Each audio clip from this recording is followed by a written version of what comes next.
Good evening and welcome to TICKBOX ONE on NCBN Television TT. We're here to tick some boxes as usual and to welcome some Caribbean neighbors and even some local persons, international, from as far as Australia and India and even Argentina looking at us on NCBN Television.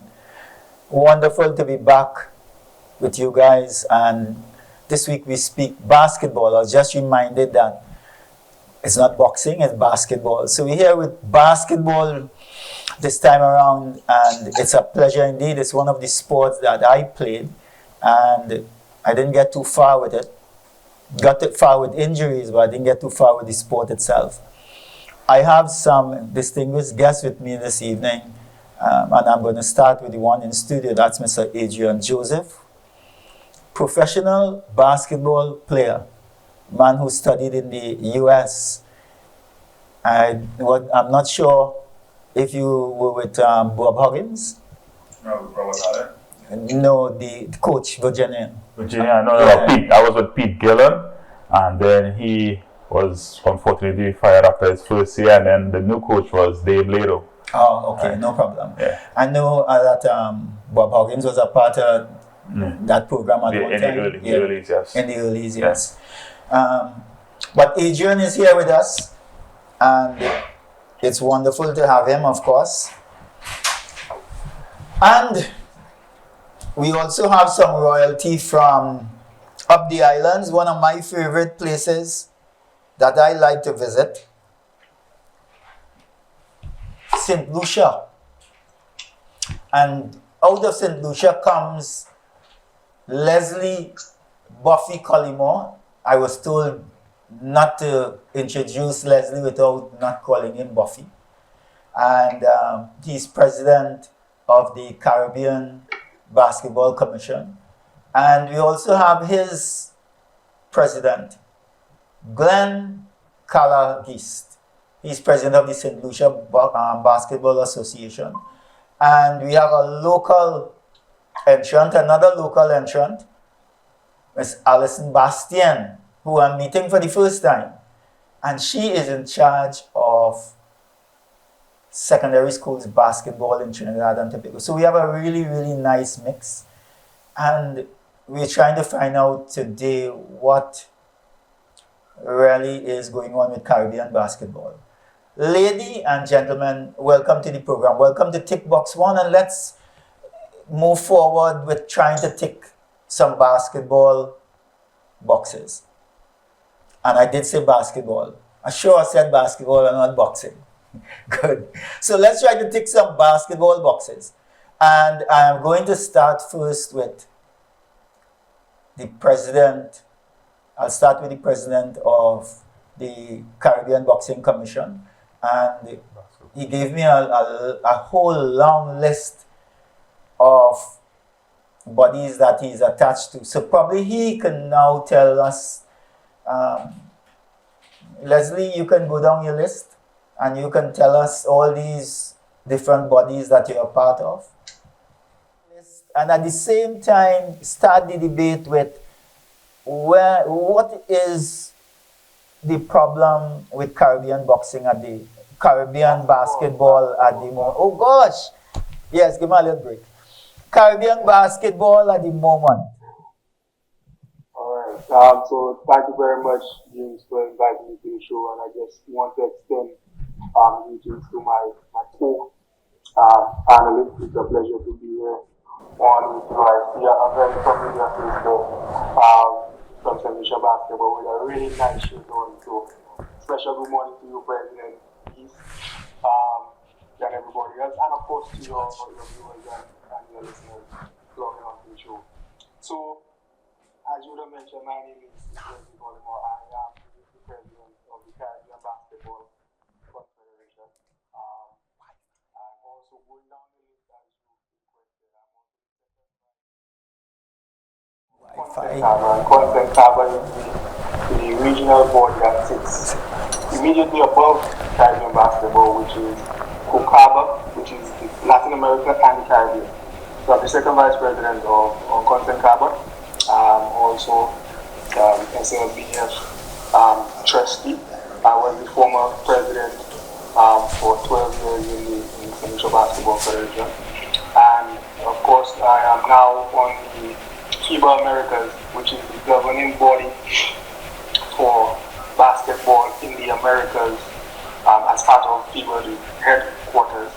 And they are responsible for the development and promotion of basketball in the entire America. So that includes USA, Canada, South America, Central America, and the Caribbean. Of course, Caribbean basketball is a particularly important body for basketball globally because we are the largest sub-zone in the world. We comprise of 23 countries, and of course, you know, each of these individual countries have a vote when it comes to basketball governance in the world. So we're small, but we're mighty. But jumping right into one of the points that you raised, one of the issues with Caribbean basketball, I'll start off right off the bat is resource allocation. A lot of the countries, there's disparities. Of course, you have the larger federations like the Jamaicas, the Trinidad of the world. You have the Barbados, you have the Bahamas, you have the Dominican Republic and Puerto Rico, all operate within the zone. And so national federations operate at different levels. So one of the challenges for us is to get, you know, a lot of the federations that are struggling, get them up to par. And so, you know, I've been officially the president since last year in May. And, you know, sometimes when you go into a new role, you're really excited and you want to jump in. But I felt, you know, my profession, I'm a management consultant, and so I decided to use some of those professional skills to take a look at, you know, really where we are. And so we developed a strategic plan and a strategic overview. And so we have 6 core pillars, and let me just run through them briefly.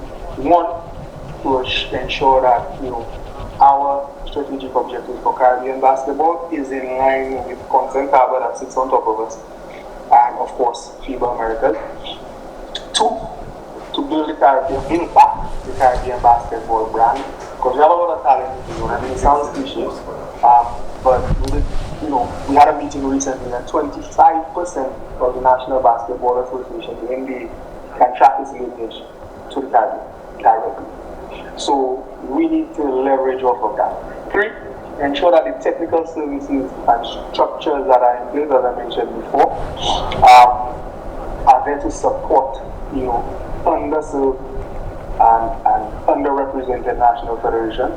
4, develop and strengthen regional tournaments and leagues and competitions. Very important, and I'm sure you want to hear a little bit more about that. And 5, related to 4, secure a sustainable hosting framework for qualifying tournaments within the zone. That has been a tremendous challenge for Caribbean basketball. And 6, organize and optimize the performance of Caribbean basketball to achieve FIBA vision. So that's our strategic goal. But going back to it, obviously we don't have enough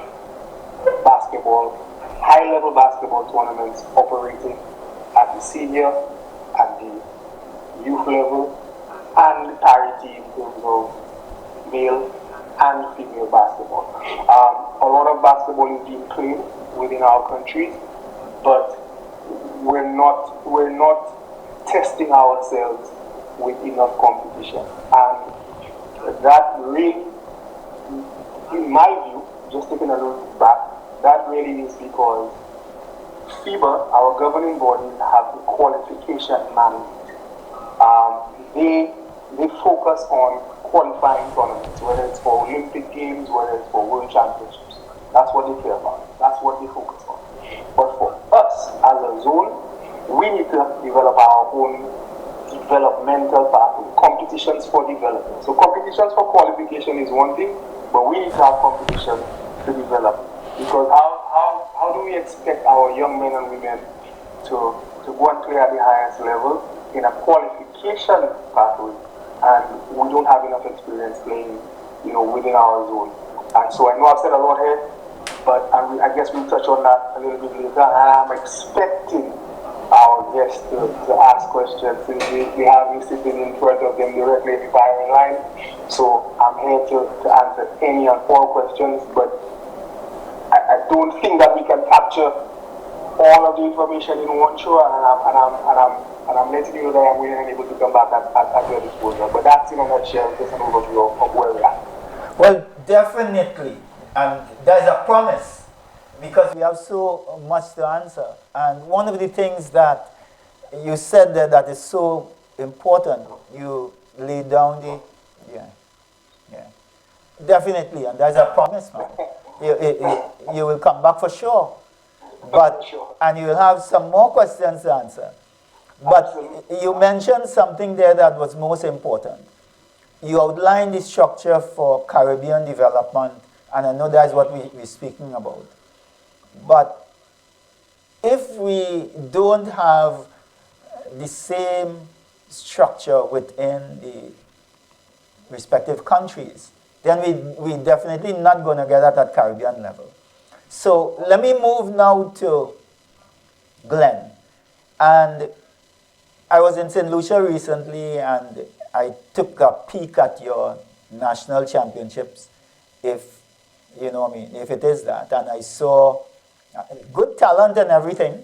The facilities could do it a little more, but at the same time, Glenn, your structure in St. Lucia, do you have basketball year-round at a high level, or is just your national championships won and that's it? Yeah, good day everybody. Good day, Mr. President Buffy. Well, I haven't seen you in a bit. Yeah, James, thank you for having me on. Yeah, basketball, the struggle is really with resources and facilities, getting the corporate citizens to assist in developing the sport and getting the sport paid. It's a one-off. Like we right now we have one season. The league is one. The league is run like once in the year, but however, are you hearing me? Yeah, go right ahead. But however, we also have to take into consideration that we now are in the battles with 3x3, so we have to weigh or balance the two. We are looking at getting more basketball played, getting the affiliates to even get involved in having their own tournaments so we get more basketball played. But the challenge again is resources. That's just what it is. Well, I think that would be the challenge with most Caribbean countries. The resources, yes, that has to be divided into so many sporting disciplines or sporting areas.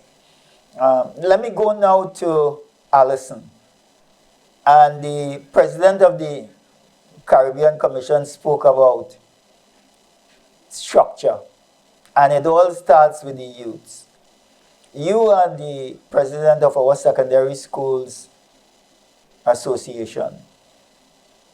How does that structure part augur for you guys when you're planning from secondary schools to, let's say, national level and beyond? How does that work? Or you just drop it at secondary schools?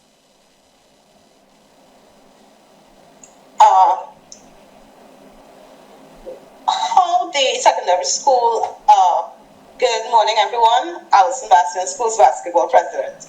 How the schools basketball, how the league is structured, we compete in different age groups. So there's under 15, under 17, under 20 age group males, and then we have under 15 females and open females. So we address all age groups, We have competitions at our zonal levels where we have is structured in such a way like Porter Spin and Environ Schools 1 zone, East zone, South zone, and then we have the Tobago zone. So we compete at the zonal level initially. For example, this year we had 55 schools competing.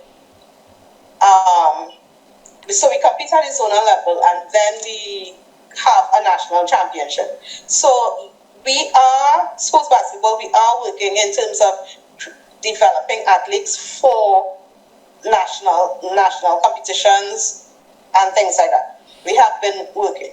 But my point is, they go through under 13, under 15, under 17, and so on. But where is that talent harnessed after? Because I have never heard of any under 22 competition like in Europe and so on, or no under 21 or under 25 or nothing. So it means that afterwards, these kids get lost in the system, because if you don't join a club, that's it. Yeah. But at the school level, we will try and encourage them to join clubs, but we do that. And based on how it is currently, a lot of our kids, probably about 60% of our kids, they both compete at school level and at club level. All right. So James, yes. I just wanted to jump in on that point there, if I may, Allison. I think it's one of my responsibilities since I'm here, is knowledge sharing. And again, this is one of the most cliche things that we always talk about, communication and knowledge sharing. So, for example, one of the ways that we have to create these opportunities for these kids and to keep them in this sport is to light a fire in the aspiration. They're playing towards something. And so recently, the International School Sport Federation, there's a World Basketball Schools Tournament that recently concluded in China, and it's open to the world. And it happens every 2 years. So it took place from the 23rd of June to right about the 5th of July. And so it's not just basketball, it's about cultural exchange, there are opportunities for conflict resolution, other workshops. So it happens over 2 weeks, and that is something that is open to all countries within the Caribbean. And so, again, but I hazard a guess, and I know I'm opening up a line here. I'm pretty sure. Well, you are, because that's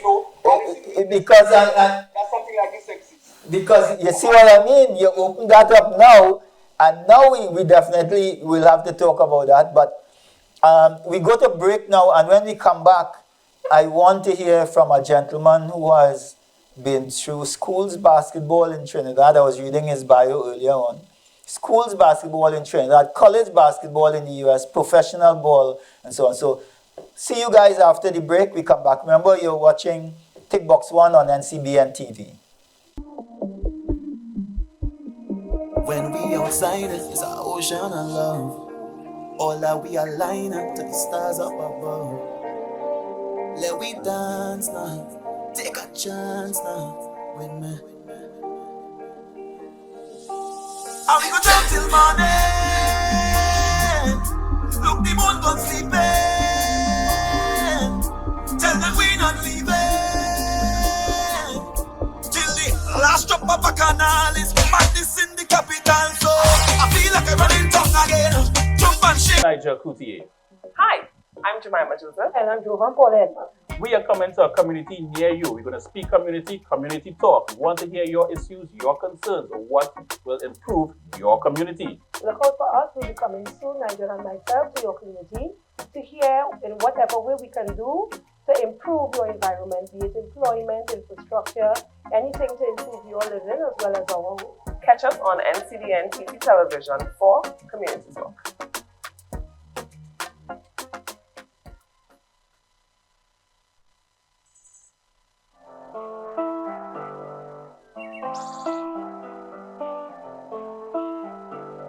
Change our TV to the sound, boy, better stay calm, be cool.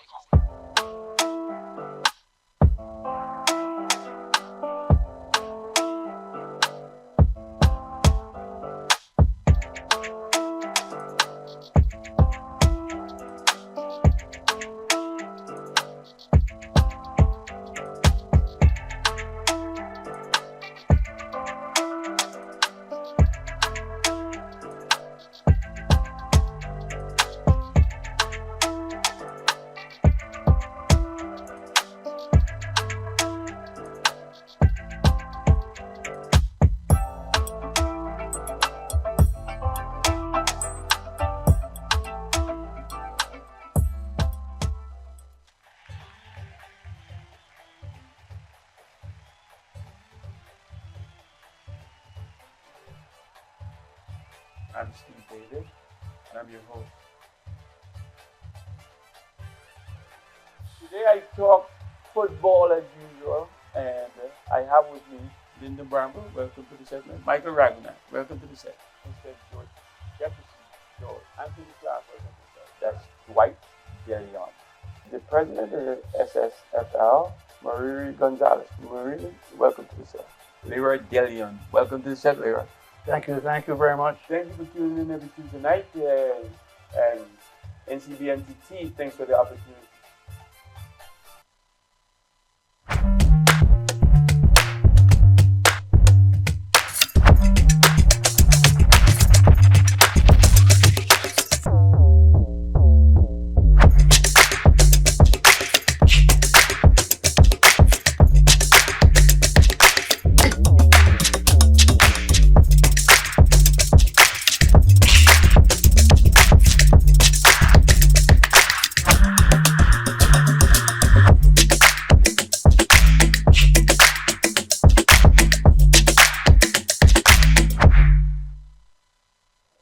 Welcome back to TICKBOX ONE on NCBNTT.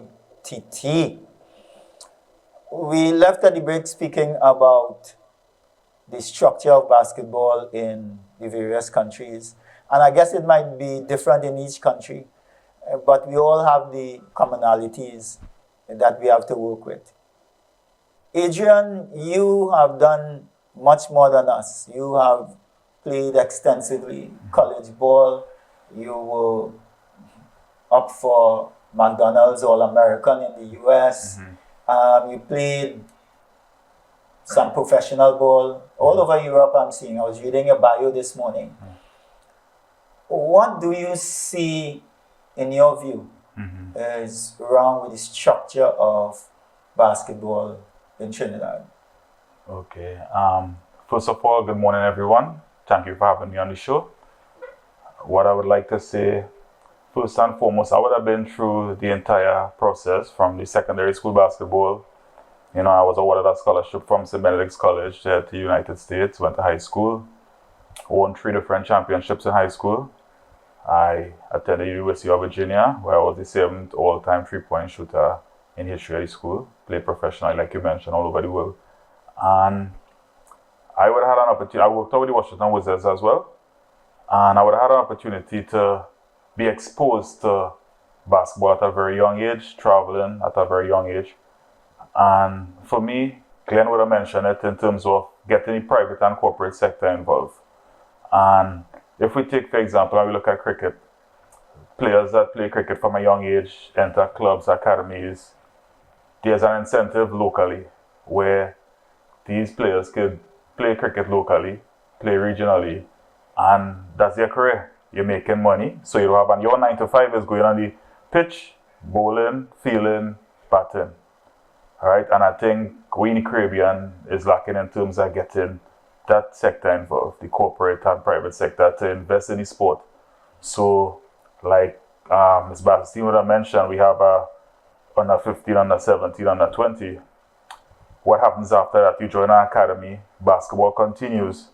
But where's the incentive for you to pursue your basketball career, right? We look at the NBA, we look at playing professionally in Europe, and it may be still far-fetched for these kids to reach on that level because every single year is hundreds of kids coming from high school going college going pro, and that's all over the world. So like a 19-year-old now is a professional, he can play in the NBA. So what are we doing locally in terms of providing that incentive for the kids to not have to travel and go Europe or the NBA, but have a professional league in your own country or within, the countries right in the Caribbean here. So you could make your living by playing professional basketball right here. And like I say, it goes back to again, those people involved, the sectors, the private sectors, and the ones that could fund the leagues to allow those kids the opportunity to see the incentive and continue pursuing the sport. And that's my view on it. Well, that is from a basketballer, and that's from a basketball's point of view. Back to you again, Buffy. I have asked on many occasions, Trinidad tried it a couple times. trying to start a professional basketball league. We had it, people play Super 10 here. It was primarily a semi-pro kind of setup. Couldn't we, or what's the possibility, do you think, with your new structure in place, the possibility of probably a Caribbean professional league? I know, first of all, the countries have to get their structure in place, but a Caribbean professional league, and besides the professional league, a Caribbean club professional league also. So you use the countries and then you use the club, because going to a tournament once a year and becoming Caribbean champions, that's like what, 1 week? If we really want this thing to get off the ground, and like Adrian said, and Glenn said, we want corporate help and corporate sponsorship, it means we have to have more basketball. We can't have one tournament that is 7 days, and when we come back here, that is the end of basketball for the countries. It must be year-round. Your thoughts? So thank you for that, James. And Adrian, thank you for that. He's been through the system from a very early age, and he's absolutely right in terms of the point that he made. Yes, we have the senior, we have the U19, we have the U15, and sometimes the U10. But where do these players go from there? You've also right, it is unsustainable for us to think that we can have a tournament 2 or 3 times a year and expect that to work. Recently, incidentally, I actually wrote a paper on an article on sport development and why sport development is viable. You know, we in the Caribbean, we've got this service culturally because we still see sports as just amateurism. Just let the kids run around and play. Leisure. We see it as leisure. We see it as leisure. We do not see it as a viable profession and a business. And despite the evidence being right in front of us online, we see the billions of dollars that are circulating. And it's not just in basketball, but a lot of different sports. And again, the economic viability is not just between the lines on the court, not just for the players. There's opportunity for referees, officials, team owners, commercial managers. And the model is right there in front of us. We can actually use the T20 from cricket as a model for a club championship. Incidentally, there is a basketball BCL, which is the Basketball Club League of the Americans, which we can actually play in. However, we do not have the commercial support to send viable teams, and this is on a club league. So, for example, give me an example of the top club in Trinidad. Who's the top club in Trinidad right now? The Police? Yeah, you can say that. I think Police, yes. Right. Okay. So, for example, the Police, if the Police is the champion of the league in 2024, they can qualify to play in the BCLA. But the requirements for entry is that, of course, there's an entry fee. There's a certain quality of players that's supposed to be semi-professional or have had collegiate or professional experience. So there are requirements, there are barriers to entry that we as countries need to face. And we need to be able to show that it is financially viable. Because you know what? The corporate partners, why do you think that they flock towards the carnivals and the big events? They easily throw thousands, sometimes even millions of dollars into these events and these activities because they can see a commercial return. Yes, for sure. We as sporting administrators, we have done a very bad job of showing the commercial viability. Not just from a point of, yes, if we play the sport, we can get scholarship opportunities for the Adrians of the world out there. But in addition to that, there's food sales, there's transportation. I mean, the multiplier effect is there, but we've done a very bad job of doing that. And part of it is because, naturally, we come from being players and then we go into administration, but a lot of people are not necessarily, they don't have necessarily the business sense or the commercial sense to show the financial viability of supporting that. I agree with that part. We need to do a better job of showing the financial viability of sports at every level. To say, hey, listen, if we have a commercial league will cost you this, taking point, the G League as it's called now. One of the founding members of the G League in terms of administration is John Wiggins, St. Lucian parentage, and now works for the Toronto Raptors in the front office. He's the vice president of equality and inclusion. But he was one of the founders of the G League, and each team had to cough up $500,000 to start up the G League. And so there was an economic, it had to be shown it was economically viable.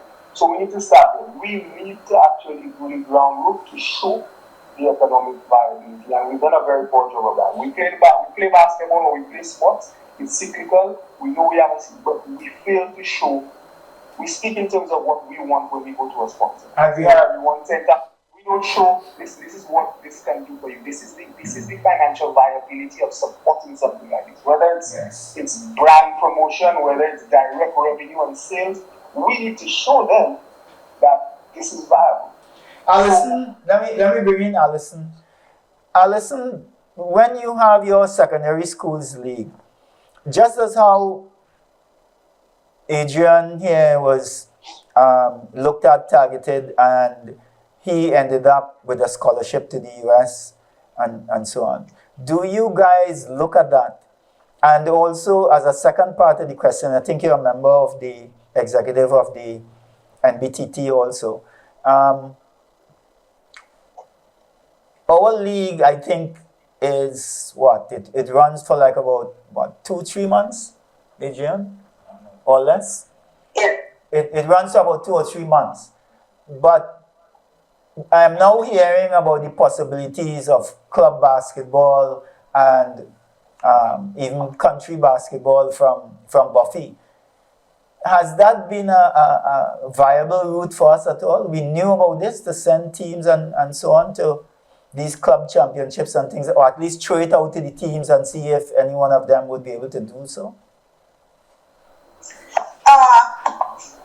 Well, no. The first time I heard of it was today.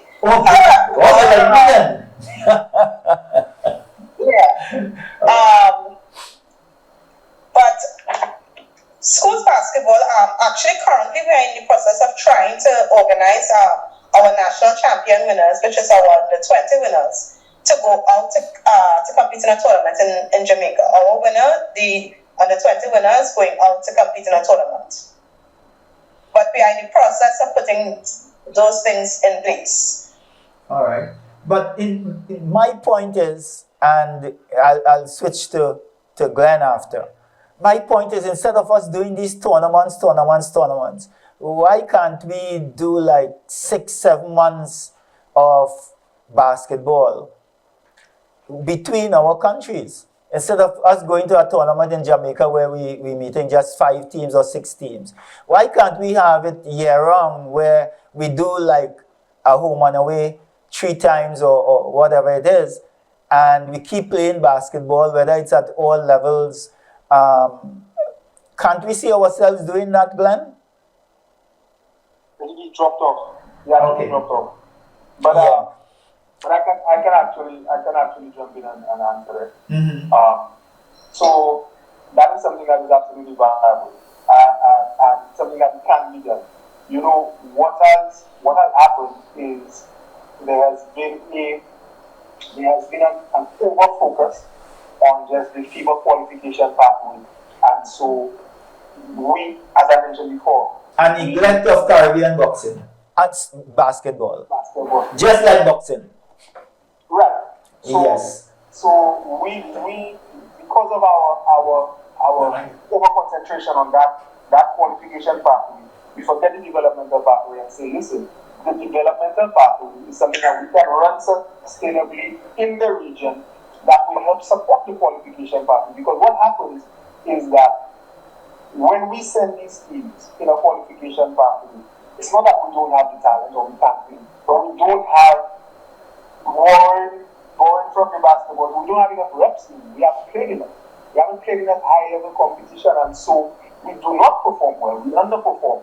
And so there is a space for us to come together and play regularly for 7 months out of the year. Well, my argument... We know 2 or 3, and sometimes 4 years ahead of time when these FIBA qualification tournaments are going to be. Yeah. And so we work around them. Yeah, but Buffy, for example, on another note, we find the money, and this is always my call. We find the money to go to these FIBA qualifications when a lot of us know that we are not of the standard. So I'll put this back by Allison. We know that we are not of the standard, and I'm not speaking probably of a Trinidad or whatever it is in retrospection, but we know that we're not going to make the grade at FIBA. Why not take that same money that we're spending to go Argentina or one of these places, and we know that we may not qualify, and build it around a strong Caribbean structure? Listen. Well, I understand what you're saying, and that is a very good option in terms of developing the sport, but you need the buy-in from corporate and government. From corporate and government. All right. If you go to a corporate with a team to travel to compete as to just a development thing, a developmental activity, it's viewed differently, and you get a different level of support. So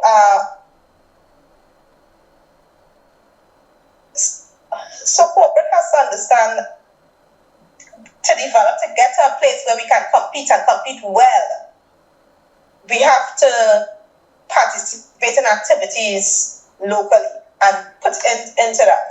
But 2, I would think that corporate would want to see something working well as well. That's the so point. It is on the onus is on organizations like myself to ensure that we are a well-run machine, so that they would see the need, or they would see the need to contribute, because this is something that is developing and is going somewhere.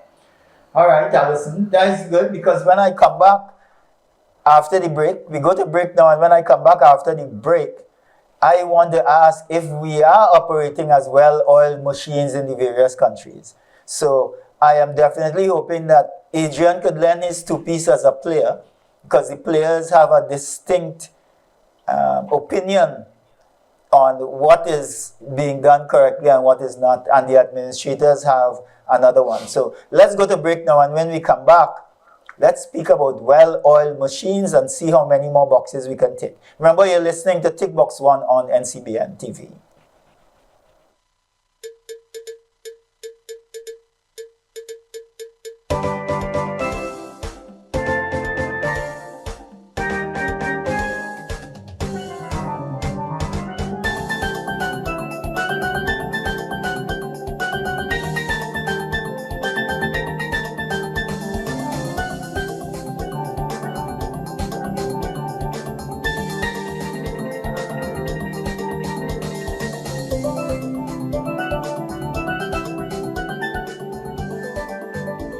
Trinbago Heritage, every Wednesday at 8 p.m. on NCBNTT Television Network.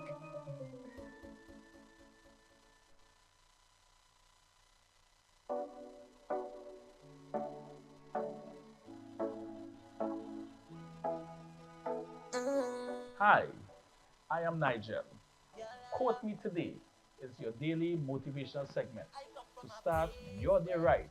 Join me Monday to Friday, 9 a.m. right here on NCBN. Remember, wake up with a smile. Today is your day. That's why when we testing, we just bet God when we jamming, we just jam down when we drinking, man is strong from hey. Pop a bottle right now when we betting, we just bet God when we jamming, we just jam down when we drinking, man is strong from hey. Pop a bottle, push up your hand.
Welcome back to TICKBOX ONE on NCBN TV, right off the Trinidad and Tobago.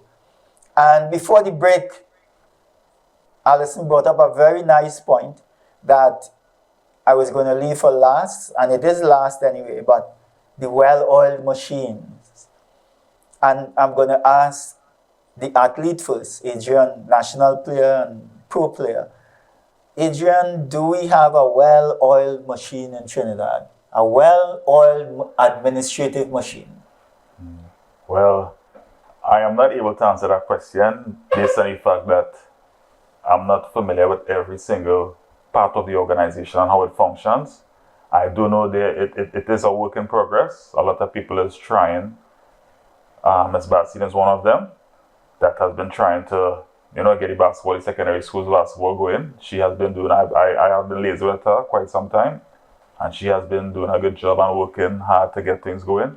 You like Ms. Bastien, boy? Oh, yeah. You're Ms. Allison, this man will bigging you up here. He ain't answering the question, but he bigging you up. I realize that. Yeah. Before you finish, man, you can see that is a player, a professional that has had media training. Right? Yes, right. You can see that. But anyhow, the question I'm going to ask, because we have had our trials and tribulations here in Trinidad. I saw where we missed out on a world qualifying spot with the 3x3, the 3-on-3, and so on. I thought you were in that. You see what I mean? Look at that. I just threw that out. And you were part of that qualifying 3-on-3 team. And you guys missed out on that opportunity to go. Now, we have to put that down as part of this well-oiled machine, the unoiled machine, or a machine that they have no oil. But that is what I'm trying to get past here. Do we have faith in the administrative structures of Caribbean basketball? Because Buffy mentioned that he has now come in and he is now putting a management aspect to it. But he's doing that for Caribbean basketball. Do you think that we have that in Trinidad? And then I'll ask the others if they think that we have that in the Caribbean countries, within the Caribbean countries. The last tournament, I think the country that won was USVI, who have an influx of US players coming in to play for them and so on. They and the Bahamas. Do you think we have a well-oiled machine? Let me go to Adrian first again.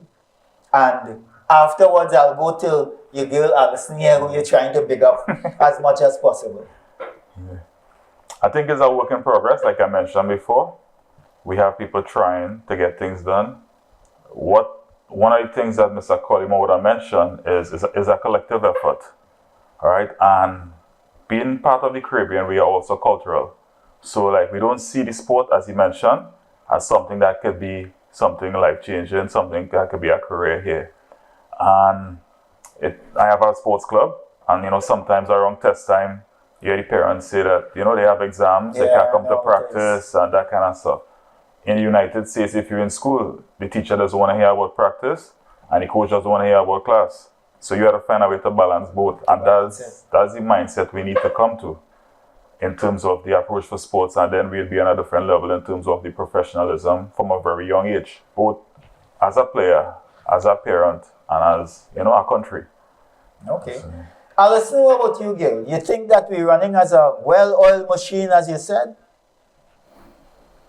Well, I can speak for TTSB, schools basketball, and we have been trying, and we continue to try to get to the place where we can produce a product that is worthy and sustainable. And we have been working at it.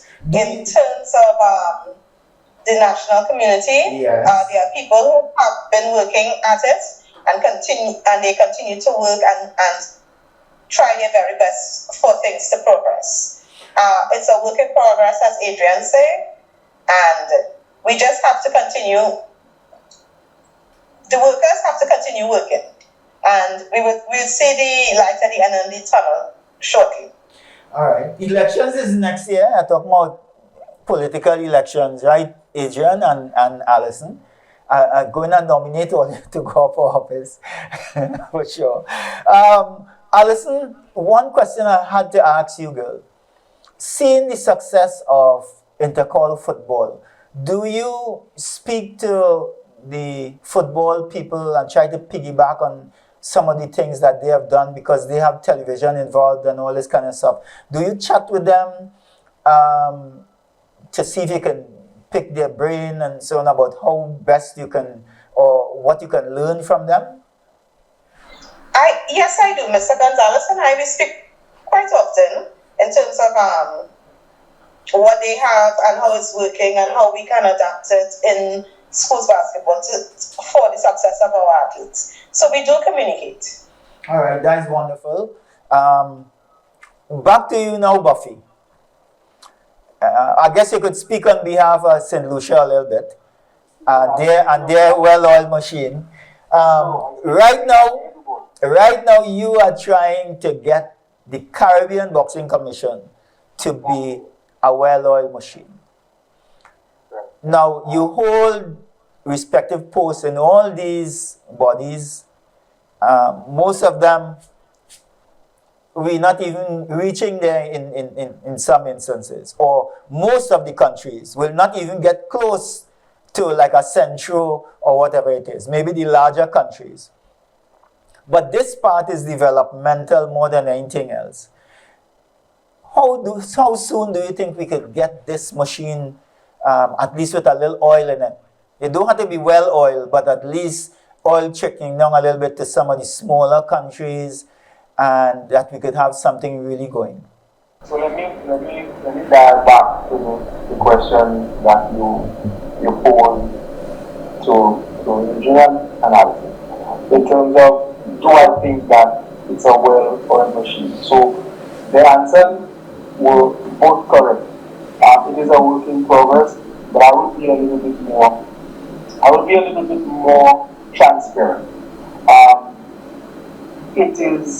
There's a large disparity. So you see the federations that are operating like well-oiled machines, you see the direct results on the court. So the Puerto Ricos of the world, the Dominican Republic of the world, the Bahamas of the world. Dare I say that Trinidad and Tobago, the NCBNTT, is too important to Caribbean basketball to not operate more efficiently. There's too much talent there. There's too large of a population. Sure. There's too much infrastructure that is already in place, which is lacking in the region. So basically, Trinidad and Tobago is extremely important and needs to function at a higher level than it currently is.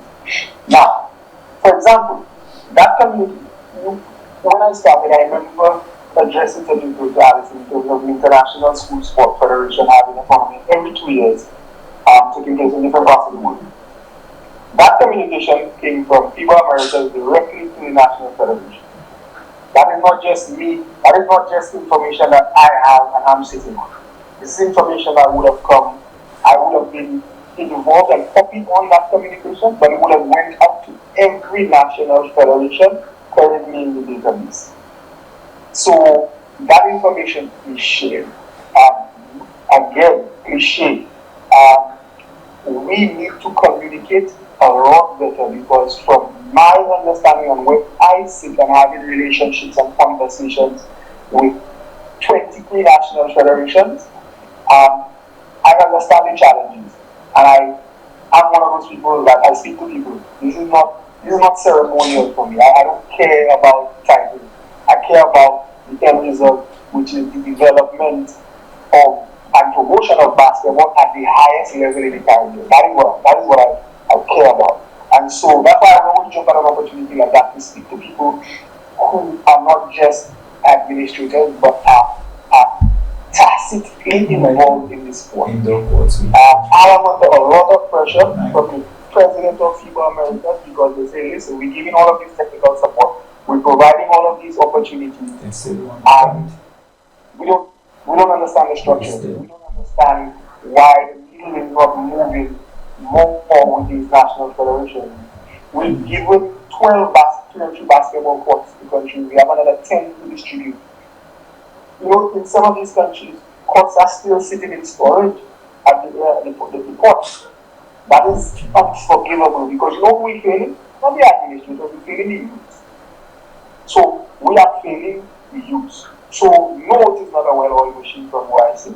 There's a lot of work that needs to be done. We need to communicate better. He was speaking about the resources. Mm-hmm. We have a lot of courts in Trinidad, underutilized, in my opinion. Mm-hmm. There are just a few that are constantly being used. For instance, we have, I know Tacarigua is used, Pleasantville is used, and probably not even Port of Spain is utilized correctly. What would you offer as a solution to, utilizing these $1 million facilities? Okay, I think that we have a lot. I think we probably have about 9 indoor facilities. If you talk about Point Fortin, Mayaro, Meloni, we have Woodbrook. I think there's a recent one that was built in Sandy Grande, and well, I think GP is down. But what I think is we have a lot of zones that are inactive right now, and I don't know if that's the solution, but there are these zones that if somebody doesn't fulfill the zone, I would like to know if there's an option that these zones could be, people could volunteer their services if that respective community doesn't contribute or want to be a part of that zone. Adrian, he just spoke about courts that are still in containers and all this kind of stuff, or wherever they have them, maybe in some backyard or something that the countries have them and they won't take them out of the boxes. In Trinidad, we have about 9 courts that are out of the containers and are available for persons to play on. Most of them are underutilized, with the exception of probably Pleasantville and Tacarigua. The others are basically underutilized. What would be your solution to, what would you offer? Well, I think that I think it's about 9 basketball courts we do have in Trinidad. That's indoor facilities. If you talk about Mayaro, Point Fortin, Shagona, Pleasantville, Tacarigua, and Woodbrook, those courts. And some are utilized, some are attached to where academies practice and stuff. If you go Mayaro, Matthew Pierre, and all the other Point Fortin and those kind of places. But I think we can utilize it a lot more. And just to mention, I think that some of these zones are also inactive in Trinidad and functioning. So what my advice would be is, if a zone is inactive and there's nobody to fulfill a zone, why not volunteer or find people to make sure that zone is active and performing Now I know there's a constitution and there are rules and regulations that you have to follow. But if there are people willing to have those zones functioning, why not, create the opportunity so that basketball could play in every single zone. A zone shouldn't be dormant or unfunctioning because there's no zone, and I think that's what the governing body of basketball could look into in terms of making sure that each zone is active, each zone is functioning, and everybody is having the opportunity from that respective zone to play basketball and, kind of boost the sport. Allison? Yeah, Allison, you hearing us?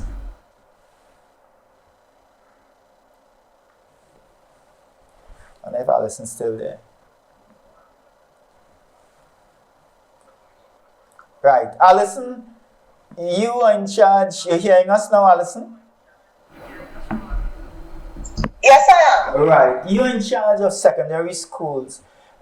What about an extended program, youth program, to utilize the facilities that we have open? And just speaking about Trinidad, I mean, I went to St. Lucia and saw them playing on outdoor courts and so on, and I'm saying, Trinidad basketballers, even the youths don't want to play on outside courts. They want hardwood.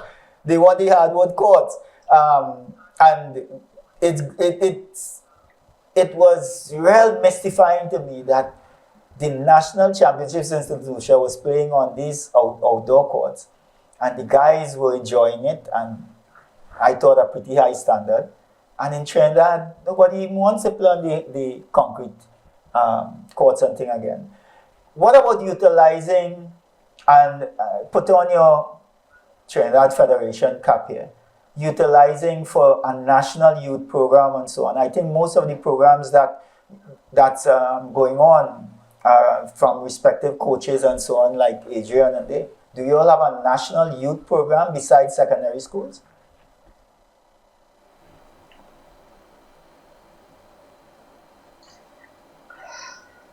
Like that is a hard one.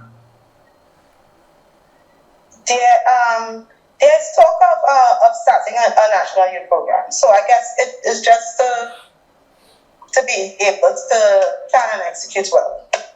There's discussions about a youth program. Yeah, because I found it so difficult that after secondary school basketball, everything else is left up to the respective coaches. Coach Adrian, Coach Louis, Coach Joseph, Coach this, and nothing from a national perspective. And I think we need to do something better for at least Trinidad. I don't know about the other countries, but I think if Buffy and they're putting things in place, Buffy, maybe this should be something across the board to help develop. And there's discussions in that light, and we just have to hope that it bear some fruits. All right, we have a couple minutes again. Buffy, you could comment on that and give me closing comments also.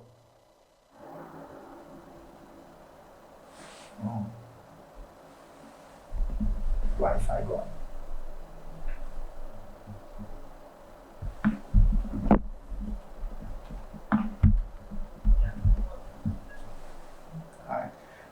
Buffy, you heard that?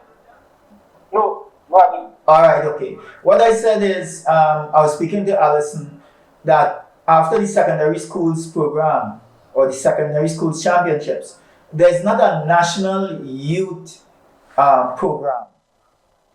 She was telling me that that's in development and so on. Our youth programs after that are run by respective coaches. Adrian is one of them here. And you have individuals running youth programs. So it's not like a structured thing. Is that something that you are going to work into a structure for the respective countries and so on?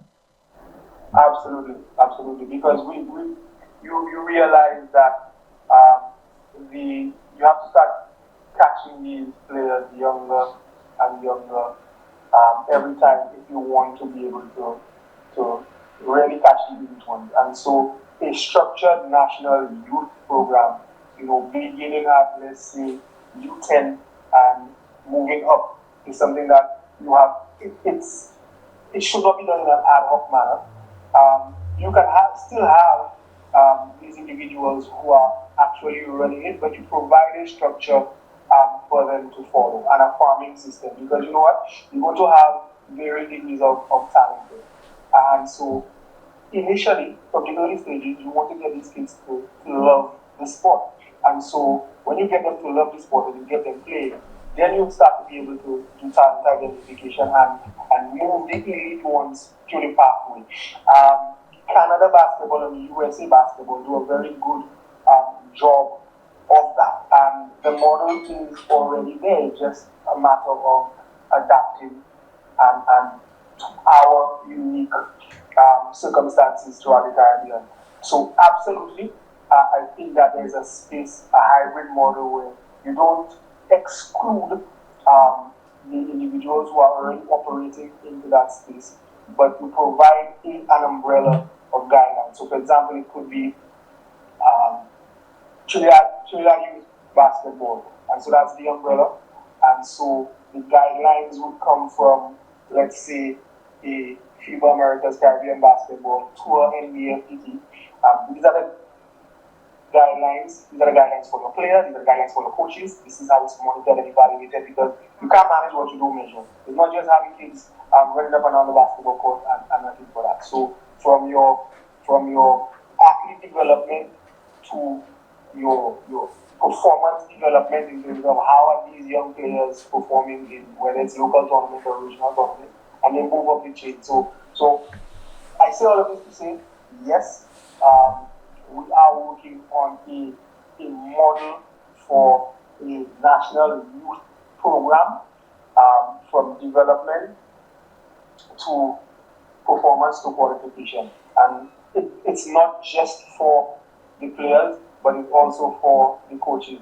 And that model is also on there for the WABC, which is the coaching body, in terms of there's a model there that's already there. And again, it comes to knowledge sharing.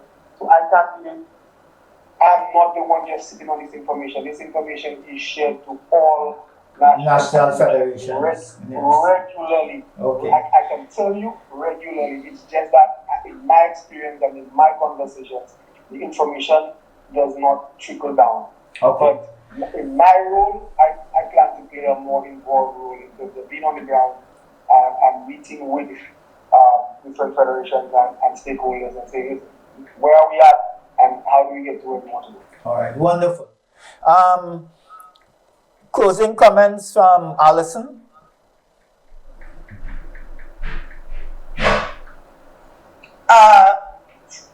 Well, thank you for the opportunity to speak on behalf of the sport of basketball.